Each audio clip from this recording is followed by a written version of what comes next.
Living Life Juicy podcast. Conversations with interesting people you should know. Hi, and welcome to the Living Life Juicy 3 Questions podcast. This is where we turn the tables and I have my guest take over the mic. I'm John Losey, and we just finished taping an interview with Ed Caplan. And so now, if you don't know who Ed is, check out our previous podcast. Right now, I'm going to turn the mic over to Ed and have him ask me 3 questions. So Ed, take it over. Okay. So, question I have for you is, what is the most important thing you ever learned? Ooh. First thing that comes to mind is that I'm not God. There is a God and I'm not her. That's one. But I think the lesson of gratitude is probably the most important. Lead with gratitude, because when you ask to think about something thankful, there's an adage that you steer towards what you're looking at. So if you start with gratitude, you steer towards gratitude, and that impacts your entire interaction, your entire day. So I'd have to say that it's look at gratitude, steer towards gratitude, start with gratitude. Cool. All right. What is I'm gonna put some borders on this.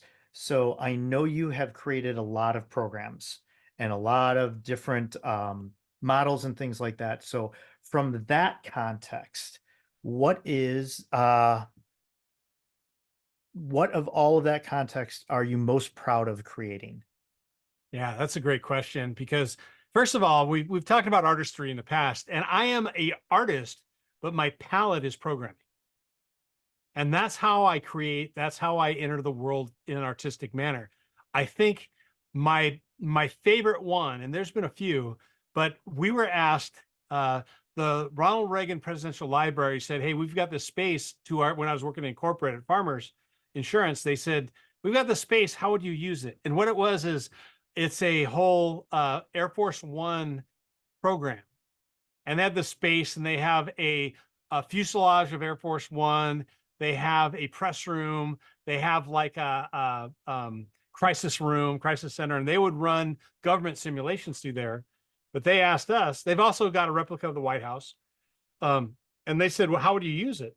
And my partner, guy who I co-created a ton of stuff with, Lance Wilcox, he and I start bouncing ideas, and our boss at the time, actually our boss's boss, would walk by every once in a while, hey, we could do this. So we'd go down that road, and then he'd come by and totally change it. Well, finally, we were at a conference, everybody together. We went a few days early so we could nail this thing down. And we went with its communication, executive communication, really focusing on emotional intelligence and storytelling. And we actually drew up the model, drew up the outcomes, and we had our boss's boss sign it and say, this is what we're doing. And so we went into a deep dive of emotional intelligence and the brain science behind it, how people really learn and grow in that context. And then knowing that emotional intelligence, the reason why that's so important is storytelling in emotional intelligence means that, number one, you have to have empathy for the people standing out there, and you have to know yourself well enough to tell a story well. So it turned into a 3-day emotional intelligence communication program based at the Reagan Library, where the first day we introduced emotional intelligence, and then we had them walk around the library and find examples of the different competencies, which made it so that it wasn't like, oh, let's look at Ronald Reagan as a example. It's saying, let's look at the real world interactions where emotional intelligence was displayed both positively and negatively. And that's how they got to know the model. The next day was all experience based, when we took the different quadrants and did activities that would bring up the competencies involved. So they got an idea of perhaps where their strengths and weaknesses were. Day 3 was about building a development plan and learning and creating a story catalog. So that's probably my favorite one that we've done. Very cool. Very cool. I will be asking some follow-up questions to that later when we get together and talk. And then last question is, I wanted to get an AI question in here. So what is it that you feel or are looking forward to that AI is going to allow you to do let's say within the next year, that it's not quite there yet, but you're really looking forward to it. And, what is that next step with AI that you're looking forward to? Yeah. Well, what's been great to date today is how I've used it as a writing coach and a marketing coach. And it really has made a difference on my writing pieces. And I think if you look back, I've got a Medium account and I've got a bunch of articles in there, and you'll see how my writing has improved over time. And the same thing goes, I am horrible at marketing. So having a marketing council has been very helpful.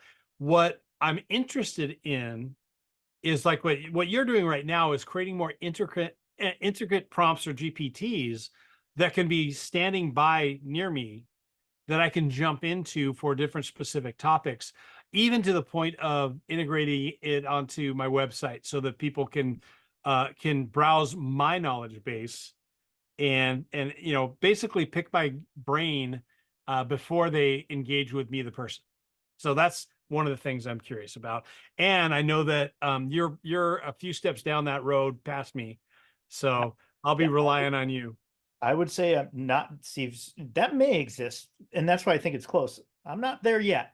I'm looking for the breadcrumbs to get there though, because yeah, that just is awesome to be able to have that knowledge base of being searchable on our own websites, and that very cool. Well, Ed, thanks for the 3 wonderful questions. And I look forward to talking with you more about all this stuff. So thanks again, and we'll talk soon. All right. You're welcome. Thank you. Be present and kind as you do great things.